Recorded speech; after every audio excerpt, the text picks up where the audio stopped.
भी कल्याण समाज में आपका स्वागत है। आज हम पहुंचे हैं, आप यहाँ देख सकते हैं कि बहुत ही अच्छा इंस्टीट्यूट है, जो मैनेजमेंट का इंस्टीट्यूट है, जो NMIMS। आज आप देख सकते हैं कि यहाँ पे HR की स्किल्स को निखारने के लिए काफ़ी कुछ स्किल्स के पर्सन आए हुए थे, जिन्होंने कि बच्चों को स्किल्स के ऊपर काफ़ी कुछ एडवाइस दी है। आइए हम बात करते हैं, उन्हीं में से हैं मैम अमनजोत जी, जो अपने एक इंस्टीट्यूट के काफ़ी अच्छे रन करते हैं, जो रिक्रूटमेंट के लिए स्पेशल माने जाते हैं। इनका एक्सपीरियंस शेयर किया है इन्होंने बच्चों के साथ। तो आइए, नमस्कार मैम, आपका KTV चैनल में स्वागत है। आप जो आज ये HR की स्किल्स के बारे में, जो बच्चों के लिए डेवलपमेंट के बारे में बताया था, आप जरा रिक्रूटमेंट के बारे में थोड़ा सा स्किल्स के क्या रहा, कैसा रहा, आप अपना एक्सपीरियंस। आज का इंटरेक्शन बहुत अच्छा रहा बच्चों के साथ, और बच्चों ने काफ़ी क्वेश्चंस भी पूछे। तो आज का जो चैलेंज जो हम देख रहे हैं कि नौकरियां तो बहुत है मार्केट में, पर कहीं पे हमें ऐसा भी लग रहा है कि हमें सही टैलेंट नहीं मिल रहा है। तो वो जो गैप है, जिसको हम कहते हैं कि नौकरियां और टैलेंट के बीच में, वो हम कैसे उसको पूरा कर सकते हैं, वो स्किल्स के साथ पूरा कर सकते हैं। तो आज हमने बच्चों के साथ यही शेयर किया कि कौन कौन सी स्किल्स ज़रूरी हैं, ताकि वो अपने जैसे वो चाहते हैं ज़िंदगी में, करियर में आगे बढ़ सकें और मनचाही नौकरी पा सकें। सो उनमें से काफ़ी सारी चीज़ें, स्किल्स के बारे में हमने बात की, और उसमें बहुत सारी मोस्ट इम्पॉर्टेंट जो हमने की, वो ये कहा कि हमें एटीट्यूड अपना पॉजिटिव रखना है, आने वाले चैलेंजेस के लिए थोड़ा अपने आप को तैयार रखना है, ताकि बिकॉज जो रिक्रूटर होता है वो भी ये सब चीज़ें देखता है, वो कौन कौन सी चीज़ें या खूबियाँ ढूंढता है जिससे वो हायर कर सके। तो वो उस बारे में काफ़ी अच्छी डिस्कशन हुई। और दूसरी चीज़ है कि टेक्नोलॉजी जैसे आ गई है मार्केट में, और ये डिजिटल एरा है जिसको हम कहते हैं, उस एरा में हमें अपने आप को कैसे तैयार करना है, कौन कौन सी स्किल्स उसमें बच्चों को आनी चाहिए, कौन कौन सी स्किल्स उनको उनके बायोडेटा में या रिज्यूमे में होनी चाहिए, ताकि कोई भी रिक्रूटर है उसको देख के उनको बुला सके इंटरव्यू के लिए, और वो सक्सेसफुली एम्प्लॉय हो सके। जी मैम, मोस्टली देखा गया है कि यहाँ पे बच्चों के HR के लिए बड़े बड़े अच्छे इंस्टीट्यूट आए हैं, वो क्वालिफाई भी हो जाते हैं, अपनी जो एजुकेशन कर लेते हैं, उसके बाद वो जब एक्चुअल मार्केट में आते हैं तो दे आर फेलियर। तो वहाँ पे आप क्या सजेशन देना चाहते हैं? इसको हम कहते हैं कि एक तो हो गया आपका डिग्री, एक क्वालिफिकेशन, दूसरा होता है जॉब रेडी, यानी कि क्या आप नौकरी के लिए, इसको हम इसीलिए हम वर्ड यूज करते हैं जॉब रेडी। तो जॉब रेडी का बहुत 3-4 एस्पेक्ट्स हैं। उसमें एक है कि आप जो मार्केट में स्किल्स रिक्वायर्ड है क्या वो हैं, जैसे आपकी पर्सनालिटी डेवलपमेंट है, सॉफ्ट स्किल्स हैं, क्या आपकी कम्युनिकेशन है कि नहीं है, आपकी इंटरव्यू स्किल्स कैसी हैं, आपकी जो नई टेक्नोलॉजी आई है उसमें आप अगर आपने कुछ किया हुआ है तो क्या आपके वो CV में नजर आ रहा है, आपने अगर कोई इंटर्नशिप की है जो बहुत ज़रूरी है आज की डेट में, तो उस इंटर्नशिप में आपने क्या सीखा, क्या आप वो बता पा रहे हैं, क्या आप अपने रिज्यूमे लिख रहे हैं, और ये सब चीज़ें आप एम्प्लॉयर को कैसे वो इस चीज़ को वो यूज़ कर सकते हैं।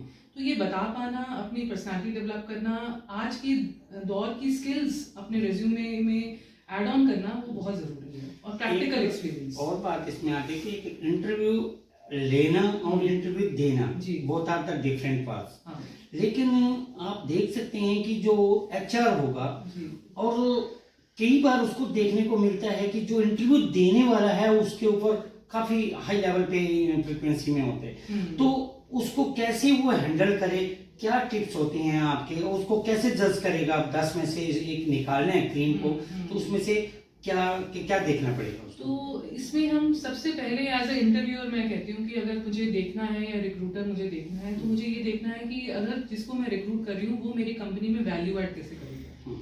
तो अगर मेरे पास 3-4 बच्चे हैं और सबकी एक ही क्वालिफिकेशन है, तो मैं किसको चुनूंगी? मैं उसको चुनूंगी जो मुझे लगता है जो ज़्यादा तत्पर है, जो कुछ नया लाना चाहता है, जो मेरी ऑर्गेनाइजेशन में कुछ नया इनोवेट करेगा, बढ़ोतरी करेगा और कंपनी में कंट्रीब्यूट करेगा। तो मैं उसी को ही चुनूंगी, और वो चीज़ मुझे अपने एक्सप्रेशन में या मेरे रेज्यूमे में वो आनी चाहिए, तभी मैं चुनी जाऊंगी। तो ये सब चीज़ें हमें ध्यान में रखनी है। दूसरा ये है कि एक आम जिंदगी बिल्कुल ही नॉर्मल नहीं चलती है, उसमें उतार चढ़ाव चलता रहेगा। तो वो बच्चा कितना तैयार है, जिसको हम कहते हैं कि उसका इमोशनल क्वोशंट क्या है, तो उसके लिए कई तरह के टेस्ट होते हैं, साइकोमेट्रिक टेस्ट होते हैं जो कंपनीज लेती हैं आजकल, क्योंकि ये देखा गया है कि बच्चे को अगर थोड़ा मुश्किल काम दे दिया जाए किसी एम्प्लॉय को, तो कई बार वो छोड़ के चले जाते हैं, तो वो कितना लंबा आपके साथ टिकेगा, चैलेंजेस को कैसे फेस करेगा और कैसे कंट्रीब्यूट करेगा पूरी ऑर्गेनाइजेशन की ग्रोथ। हाँ, ये देखते हैं हम। और जो मैंने कहा, सो ये सारा मिलके एक एटीट्यूड बनाता है कि बच्चे का पॉजिटिव माइंडसेट है कि नहीं, ये सब हम देखते हैं। तो ये थी मैडम जो HR के रिक्रूट करते हैं और बच्चों को काफ़ी अच्छी स्किल्स को प्रोवाइड करते हैं, और कैसे करना है, क्या करना है, किस तरीके से स्किल्स को आगे बढ़ाना है, ये सब आप देख रहे हैं। एक बार मैम अपना नाम और अपने इंस्टीट्यूट के बारे में भी बताएंगे जहां आप एक्चुअल रिक्रूट करते हैं, ताकि जो कोई आपसे फ़ायदा लेना चाहता हो तो आपके इंस्टीट्यूट में आपसे आ सकते हैं। तो मेरा नाम अमनजोत है और मैं डायरेक्टर हूँ IFM। हमारा लर्निंग एंड डेवलपमेंट पार्ट है IFM फिन कोच, और वहाँ पे हम बैंक में नौकरियों के लिए चंडीगढ़ में कहाँ? ये मोहाली में हमारा कैंपस है। और ये इंडस्ट्रियल एरिया में 5 एकड़ का कैंपस है, और इसमें हम जैसे बैंक्स में नौकरियों की दरकार है, और तकरीबन 500 नौकरियां अलग अलग बैंकों में अभी वैकेंसीज हैं और वो खाली हैं।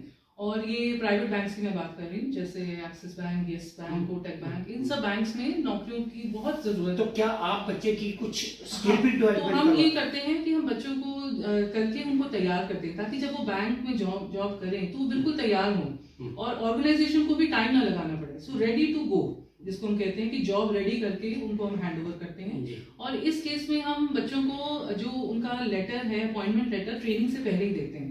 तो ऐसे बहुत सारे ट्रेनिंग हैं जो पहले ट्रेनिंग होती है, फिर उनको इंटरव्यू के लिए भेजते हैं। तो हमारा टाई अप इस तरह से है कि हम पहले उनको लेटर ऑफ इंटेंट दे देते हैं, फिर उनकी ट्रेनिंग करवाते हैं और बैंक को हैंड ओवर करते हैं। जी, राइट। तो ये थी मैडम अमनजोत जी, जो आप इंस्टीट्यूट के बारे में आपने बताया, स्किल डेवलपमेंट के बारे में इन्होंने बताया। अगर कोई भी बच्चा इनका कुछ लाभ लेना चाहता हो, इनसे मिलना चाहता हो, तो दे आर वेलकम, वो जा सकते हैं। तो आप बने रहिए KTV कल्याण समाज के साथ। मैं हूँ कल्याण।